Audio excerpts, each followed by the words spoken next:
Hello everyone, welcome to Technestor. এই টিউটোরিয়ালে আমরা দেখব কিভাবে কোনো ছবি ডাউনলোড এবং পুনরায় আপলোড না করেই একটি গুগল ফটোস অ্যাকাউন্ট থেকে অন্য গুগল ফটোস অ্যাকাউন্টে ছবি ট্রান্সফার করা যায়। প্রথমে একটি ব্রাউজার ওপেন করুন এবং গুগল ফটোস ওয়েবসাইটে যান। আপনার প্রথম গুগল অ্যাকাউন্টে লগ ইন করুন।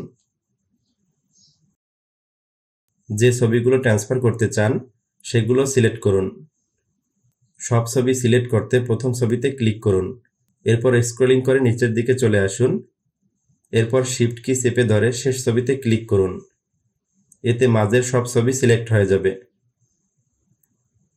এখন শেয়ার আইকনে ক্লিক করুন এবং একটি শেয়ারেবল লিংক তৈরি করুন। তৈরি হওয়া লিংকটি কপি করে অন্য একটি ব্রাউজার বা নতুন ট্যাবে ওপেন করুন এবং এখানে আপনার দ্বিতীয় গুগল ফটোস অ্যাকাউন্টে লগ ইন করুন।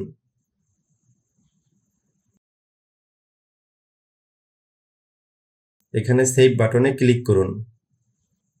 তাহলে সব ছবি আপনার দ্বিতীয় গুগল ফটোস অ্যাকাউন্টে যুক্ত হয়ে যাবে। এখন আপনি দেখতে পাবেন সব ছবি দ্বিতীয় অ্যাকাউন্টে চলে এসেছে। একবার এটি সম্পন্ন হয়ে গেলে চাইলে প্রথম অ্যাকাউন্ট থেকে ছবিগুলো ডিলিট করে দিতে পারবেন।